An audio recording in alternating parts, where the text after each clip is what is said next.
So there's a lot of conversation around diversity inclusion in clinical trials and as well as in secondary data sources. How much of a concern is this from a drug approval and post-approval real-world evidence standpoint? Oh boy, that's the big question on everybody's mind. You know, Mhm. it's a dilemma. It's an important issue. We know that there are ethnic differences in responses to treatments. We know that even within ethnicities there are differential responses, and we don't exactly know why. And Mhm. maybe more important, the idea, well, let's start with what the RCT is. A randomized controlled trial, as we have them now, or a randomized clinical trial, has very strict inclusion and exclusion criteria. The concept is find people who are almost exactly identical, except they'll be randomly assigned to a treatment. So it's a beautiful experiment because there is so little variation other than the treatment between the groups. We like that. Now imagine now you have the issue. So that's how you get studies of white males, age 30 to 32 kind of thing, which won't apply to you and me and lots of other people. And the advantage of participating in clinical trials is huge. It gives you early access to treatments that may be life saving, and it also gives you access to fabulous clinical care because in that RCT framework, you want to have the best clinicians who really know how to administer the treatment or implant the medical device. You want to be in the best clinical setting so that there's no extraneous explanations for why something may fail or succeed. Um, so it's some people look at clinical trial participation as a pathway to care. So you Mhm. don't want to hold that back from people. But then the drawback, now we've taken this beautiful experiment and say, let's open it up to all comers. Then it gets really blurry because you've got different gender, different ethnicity, different age. You don't want to do that. Or if you want to make a meaningful trial with a lot of diversity, you make it much bigger so that you can have meaningfully sized subgroups. Mhm.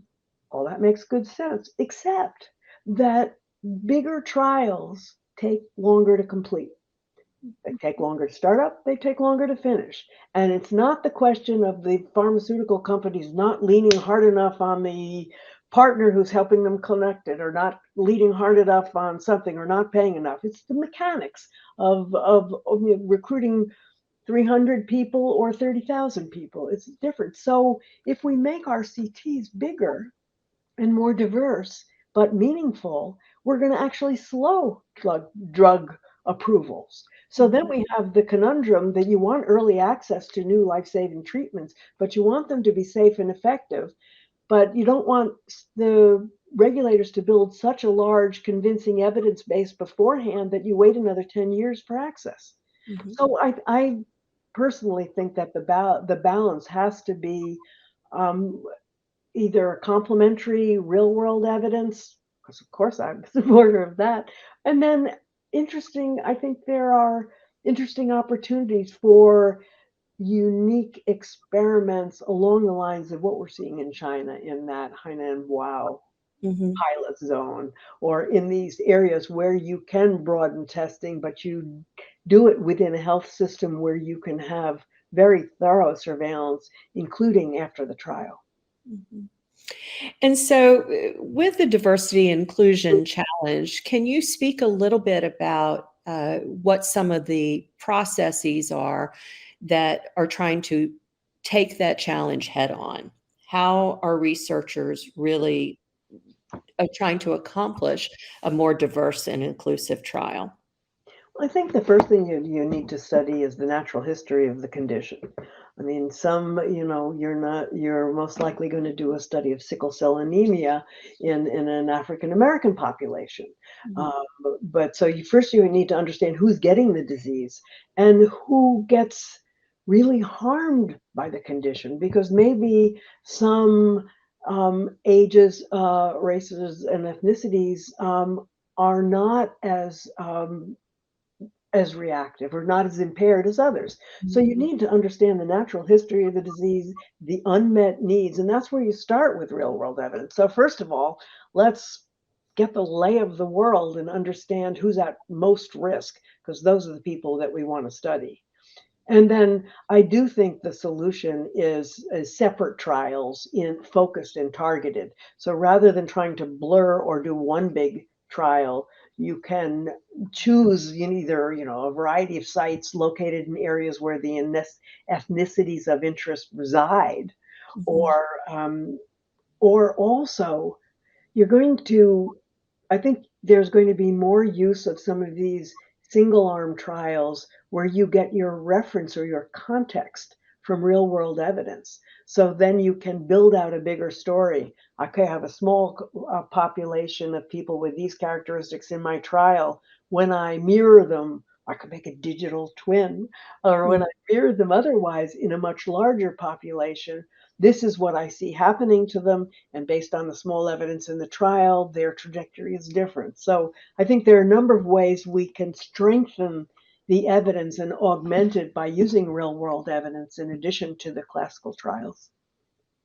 Could you give a brief explanation of what a digital twin is? So a digital twin is somebody almost like me, somebody nearly just like me.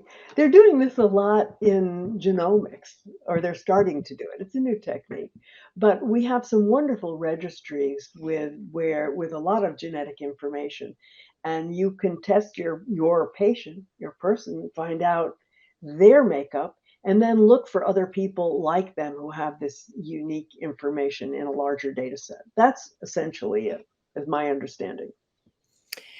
If you were to advise an EMR company, are there demographic and other clinical fields that you wish were a standard outcome measure that we were saying, if you're going to do three things, would you add this to your process of collecting data?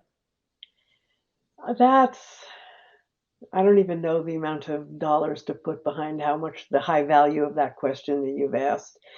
It's not easy to what we're seeing is customized, EMR customized to a therapeutic area.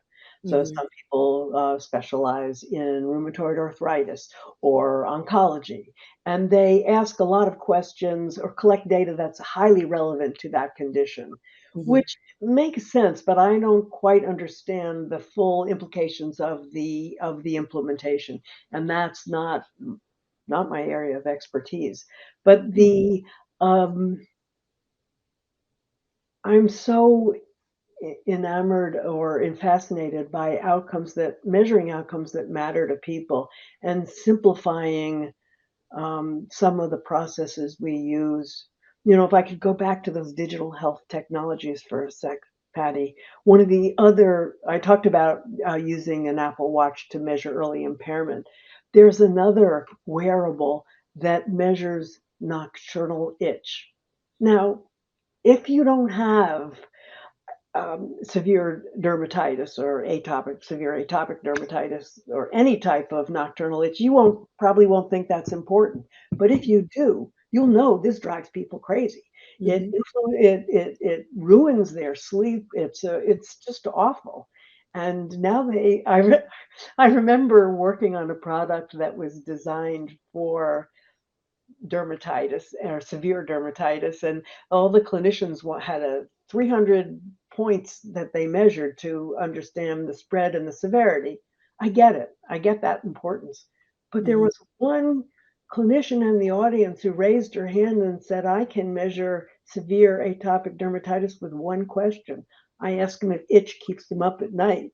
So I have mhm. that in the back of my brain, and now I see there's a new wearable that can actually measure where you're scratching, how much you're scratching, so we can measure how the spread and the severity of your itch, and this has now been approved as a new endpoint.